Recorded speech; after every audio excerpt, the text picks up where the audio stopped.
Hey, what up, everybody? This is Stevie Breach coming to you. My good buddies, Assault and Battery 777 and Freaking Yay 88 made their videos on CM Punk and just giving their thoughts on him. So I don't really have any flashy title for this one, but these are my thoughts on CM Punk. CM Punk to me is a wrestler that I've gotten behind a few times, in my wrestling fandom. But he's not even. I would be cheating if said I really was a fan of him. I'm not as big a fan as a lot of other people out there. I have got behind him to the point where I've bought a few of his T-shirts, but I'd be lying to myself if I really said I was a fan of this guy. He's a guy that I've got behind and lost faith in a few times. I really think that WB, there's somebody out there that doesn't like him. There's somebody out there that is stopping him from being who he's supposed to be. I mean, you could tell that CM Punk is something special from the day he debuted in ECW. At the ECW arena, a guy that never had any promos or any vignettes or anything to say this is CM Punk and who he is. He just showed up and he had a match against Stevie Richards, and the place went fucking bananas. If you've never seen this match, the only place I can think of you can find it is on YouTube. You just need to find it. CM Punk debut. The crowd goes crazy like it's fucking Hulk Hogan in the ring in the height of the 80s. They're chanting to this guy like crazy, and just for me, who never watched Ring of Honor, the only time I ever heard about this guy was on wrestling forums and chat rooms and stuff like that. And people went bananas for this guy when he debuted at WrestleMania 22, when he just came out and he was one of the Chicago Street Gang. And I really was like, wow, I really got behind this guy. And I thought, CM Punk, everybody's telling me he's really, really good. And I watched his matches, and he was doing it would seem like everything that was right. I mean, I've always got behind guys that are real wrestlers in the ring and do things that I've never seen before. And that was, the one reason why I really like CM Punk. He really went on a long undefeated streak. I know he beat the ECW arenas. That's how he, or no, the ECW originals. I don't know how you can beat an arena, but he went through and he just got himself over. I remember he went into a Survivor Series. He was part of Team DX with the Hardys and Shawn Michaels and Triple H, and they swept Team RKO, which I think had the immortal Mike Knox on there. But I was like, man, they're really getting behind this guy. It's only a matter of time before they make him the face of ECW, which at that point was good old pot smoking Rob Van Dam, and he was the face of ECW until the day he got pulled over on the side of the road with good old Sabu. Hey man, I'm world champ. But after Survivor Series, his storyline brought him into good old December to Dismember, a good old pay per view that nobody needs to see unless you really want to cry over wrestling. But they had this guy, CM Punk, who is maybe the most over guy you can say in ECW, and he gets pinned. He's the first guy eliminated. It's pretty much could be the first showcase of him. It was a make or break night, you can say, for ECW. They were getting their own pay per view, and they put him in there with who the fuck was in there? It was Rob Van Dam, Bobby Lashley, Big Show, Tess, Sabu, and him. And Sabu got taken out before he even got in there. They didn't put him in there for some reason. It was the last night for Paul Heyman. I don't even think Paul Heyman was in charge of running the show. I think this is the show they took him out of. CM Punk's always been said to be a Paul Heyman guy, so maybe that's how they got back at him by knocking him out. But for a guy that really didn't know a whole lot was going on, it just didn't make sense to me why they were doing this. But you know, even though we got eliminated from there, it took a while, but they rolled into Vengeance. They had done the draft. They put Chris Benoit over on ECW. They went through a ECW title tournament that determined that who was going to be the vacant ECW champion at the time, because Bobby Lashley had vacated the title to go to Monday Night Raw, I believe. But the part of the story that never makes sense. It's always been said that Benoit, who didn't make he didn't make Vengeance that night, because everybody knows. I don't really want to bring it up, but um, they subbed in Johnny Nitro, John Morrison for him. And the whole storyline was that Benoit went there and he was going to get over CM Punk. They were going to go a long, vigorous feud, like the way they got MVP over. And it was just basically Benoit was going to work with Punk to make sure that he got to the next level, to make sure that they can put him over on Monday Night Raw and he can carry himself. Not saying that anything was against them, but that was how they made MVP a star on SmackDown, was going through the Chris Benoit treatment. And Chris Benoit, for what he did when he put his heart into helping guys out, he really helped them get over. And that's what they were gonna do. And I don't understand why the hell they put the belt on Morrison that night, because at the time they had this match, they just didn't know where he was, and more than likely they thought Benoit was just gonna show up on ECW. He had some sort of family emergency. They didn't know he was dead. So why put the belt on Morrison that night if you didn't know what was gonna happen? Because then it just makes it a whole sticky situation on how you're gonna get the belt on either Benoit or Punk, and that way, you can get that storyline started. It seemed like they just went ahead and made another star when they were trying to work on making the whole CM Punk thing. But he ended up winning the title because John Morrison got held up in the whole Sports Illustrated thing. If he would have won the title that night or some other night, I'm not sure. He'd already gone up against John Morrison 3, maybe 4 times, and he wasn't able to win the title. But this one magic night that everybody knew he was going to win it, because the story had already been published on WWE.com, and they'd done everything in the world to tell you that he was going to win it that night, so that way you tuned in and they scored a good rating. He won the title that night, and he held it until he lost it, until to Chavo Guerrero.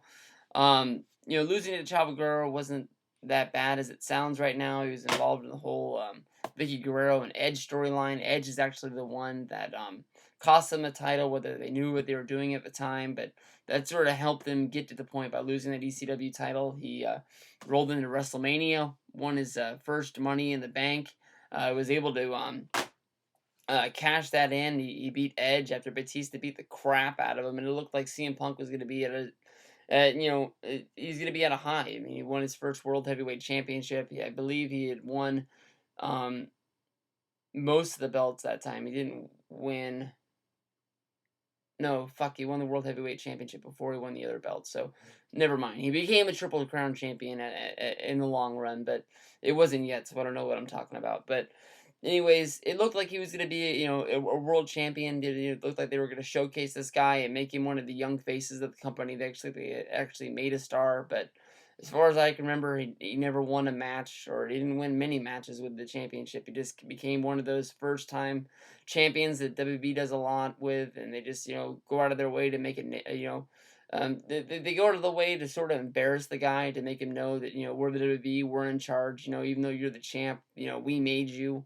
I guess you can sort of say, because he rolled into Unforgiven and he lost the freaking title without even defending it that night because of the legacy. Randy Orton punted him in the head, and then he started going and battling for the Intercontinental Championship. He won the Tag Championship with Kofi Kingston. And it kept him on TV, but being a fan myself, it just realized that he was just another one of the guys on the card. I thought that, they had made this guy a champion and he was going to be a main eventer, and it wasted a year with him in my eyes. He just didn't do anything. WrestleMania 25 came. He wins the Money in the Bank again. He cashes in on a big way against Jeff Hardy, and that starts a whole big Jeff Hardy feud. I can honestly think the Jeff Hardy feud is what put CM Punk, and that's what made him the main eventer that he was. I mean, he went through there. I went to the Bash 09, and I went and saw him. The match to me sucked. I didn't understand the whole disqualification finish at the time, but they were slowly turning him into a heel. They did the whole eye angle where he kicked the referee, this, that, and the other, and that led him into what was probably the biggest match of his life at that time. Easily one of my favorite matches in WB history. I don't know. I don't really have a top 10. If I made a top 10 list, I'd probably have 25, 30 matches in there. But TLC with Jeff Hardy and Punk, to me, that's the one that really put the most faith in him, and he looked like he was going to be good to great. After that, he ended up losing the title to Undertaker. They did a whole storyline, which I think is ridiculous, and I hope most of you forgot it by now, when Punk made Taker tap because the whole Teddy Long came out there and did the screw job finish, because Vince McMahon was trying to push to make SmackDown a better show, make it more exciting. So Teddy Long was scared of losing his job, and that was fucking retarded. The only time we've ever seen Taker tap was in that match against Angle, and it was after the bell, so it didn't really count, or he tapped at the same time as the pinfall, and whole bunch of other messy situation. It's an awesome match. I don't even know where it is. I think it's a TV match, but make sure you find it some way. And besides that, if you watch This Is My Yard, the Undertaker TV taps out for his wife, Sarah Undertaker. And those are the only times he's ever tapped in WWE history. And for him to tap to a guy like CM Punk, who I guess you can say he's not really a submission specialist. I always thought it was sort of, dumb. But out of that storyline became when I truly became the biggest Punk fan I had been at the time. Um, he started the Straight Edge Society, which I think was his way of sort of getting pushed down to the mid card. But it was the first time they ever gave him the mic and sort of, said, go out there and do what you're gonna do. The writers sort of admitted themselves, we don't know how to write for you, and with CM Punk sort of being an asshole, I guess you can say to the writers, he's gonna go out there and do what he wants to. And from listening to the Lagana podcast with a lot of the former writers that they had at the time, um, I think it was Seth Mates who was the first guy to just, we can't write for you. Go out there and say what you're going to say. Just tell me so I can write it down on paper. And we know what you're, basically what you're going to do, but go out there and do whatever you want. The whole Straight Edge Society, like I said, I think he was just supposed to be a mid card sort of thing where he could just, stretch out from there. But to me, I think he went out there with his feud and stole WrestleMania 26 with Rey Mysterio. I love the world. I almost said the World Heavyweight, the WWF Championship match with Batista and John Cena. Everybody loves the retirement of Shawn Michaels and The Undertaker. But to me, the best wrestling match that night was the Punk feud. I believe they were feuding over. I don't think the mask was involved yet. I think it was just if he lost, Mysterio had to join the Straight Edge Society, and they did the whole build up with him singing to his daughter, and he looked creepy as hell, like he was a real child molester at the time, with the whole long creepy hair, and he was singing to his daughter, and I don't know why I'm going to say it, but I loved it. I just call him a child molester, but scratch that whole part. I'll edit it out if I can.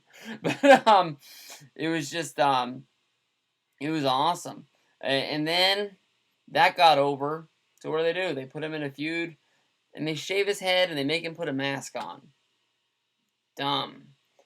He was able to get that over for the most part, and he was able to get off of SmackDown, get out of the Straight Edge Society, because to me, when they shaved his head and they put um, the dude from Eminem that I forgot his name, Mercury. They put Joey Mercury out there with him. I loved it with Luke Gallows. They made him lose the chick Serena because she got fired. And I don't know. It just seemed like they killed that storyline because he got it over and he got it to a point they didn't want it to be. I've honestly thought the Straight Edge Society is one of the coolest gimmicks they've had in a long time, and they killed it before its time. And they're just because somebody got scared. Um, he started on Raw, and he took over the Nexus. He stole it from Wade Barrett. Everybody knows that I was a big Nexus fan, and when he stepped in, he sort of brought that sort of Straight Edge Society feel to it, you can say, and it looked like they were really going to do something with it. But when he got Nexus over, he just sort of used Nexus as his little pawns in his little game. It was really cool the way he made them, go through tests in order to get there, with them whipping each other or hitting each other with kendo sticks. And they had to go through tests. But then, really, once he had them, he just really set him out there for Randy Orton to punt in the head. And he never really got any of them over the way I think that he was supposed to. I think he sort of took a lot of the air out of their tires as well. But it's not like CM Punk was writing his own storyline right there. But he went in and probably had the best wrestling match of WrestleMania 27 against Randy Orton.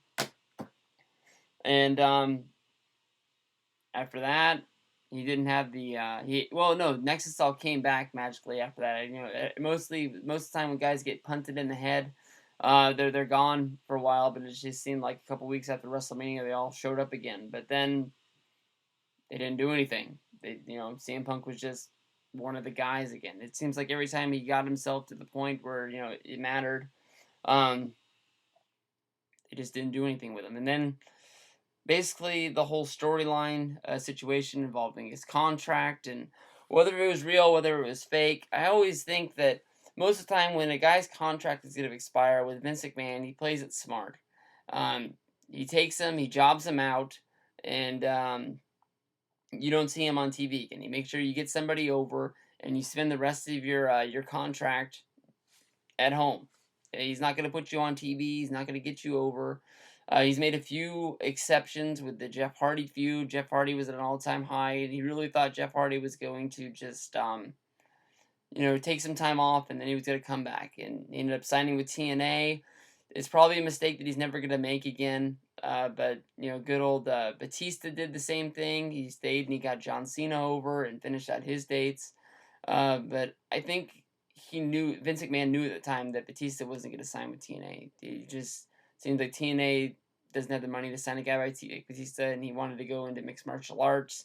So they sort of had an understanding that if he ever wanted to come back, that's where he would come back. So they use this whole storyline where good old CM Punk rolled into Money in the Bank, and that was going to be his last night in the contract. Or, yeah, his last night on his contract. And he just happened to have a match against John Cena. I believe he wanted number one contendership from Rey Mysterio.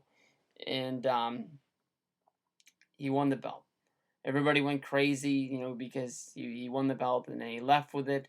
They brought out those Best in the World t-shirts. It was right after he did that big shoot promo on Raw that just turned the wrestling world upside down. It had everybody in the world looking for any way of seeing what was going on. Is he coming back? Is he doing this? Is he doing that? They did the whole Comic-Con thing where he did the run-in on Triple H in the middle of his question and answer thing, and that went crazy. Everybody saw that the day it happened. That was as close to real world news as it could be.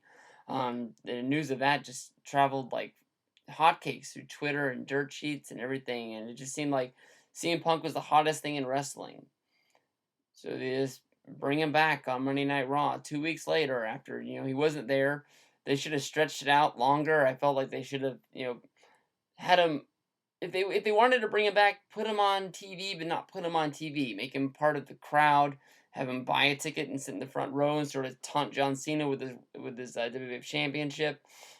They wanted to have the huge buy rate for SummerSlam, and he was the hottest thing in the world at the time. So I understand why they brought him back. But I mean, not ECW, ESPN, and other various podcasts, and this was major buzz. It was, his shirts are selling in Hot Topic for a reason because he was the hottest topic in the world at the time.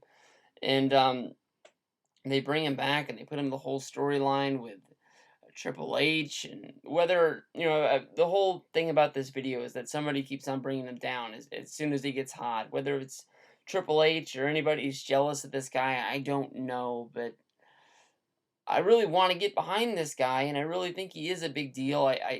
The coolest thing I've ever heard him say is that the only thing he wants to do for wrestling is make it cool again.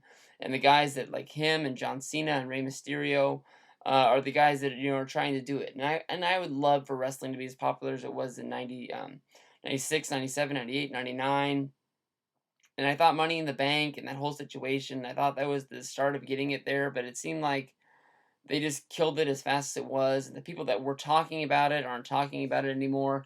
Bill Simmons mentioned it on PTI for the Hell in a Cell thing, but I think that CM Punk has just became one of the other guys again. I think that his white shirts, the best in the world, and his whole ice cream T-shirt are selling well. Even though I think that ice cream T-shirt is one of the dumbest T-shirts in the world they've ever came out with, and he's topped John Cena in sales for WB shop stuff. But I think this is all short lived. I think once he's now teaming with Triple H and he's becoming this whole corporate guy. He said that he made the whole walkout situation cool, and then he was talking about everybody that walked out. They weren't doing it the right way. I didn't know there were rules to a walkout. It just seems like if they really wanted to make CM Punk matter, he should have been the main guy behind that. He walked out, and he should have took all those other guys with him. He shouldn't be coming out there with Triple H and being one of these corporate guys. Yeah, they want to make him the face of the company, but if they made this guy the heel of the company, the company would be even higher at the time. There's I'm not a booker, and I don't know how to book wrestling. I probably couldn't put together a good schedule, but I know that they had this guy in the wrong way. I've never liked him that much as a face. You know, as a heel, he can deliver so much more, and he can say so much more on the mic, and it's just dumb what they're doing with him. I don't believe in it. I'm sorry that I rambled on so long, but I'm hoping that the things that I've said can make you think that every time he reaches this high point, somebody cuts the strings and makes sure he falls back down. It's like they're trying to take care of their own spot, whether if it's this guy or somebody else. I don't understand, but I'm hoping for the best for this guy. But I'm honestly thinking that he has one high point every year, and then the rest of the year is just normal.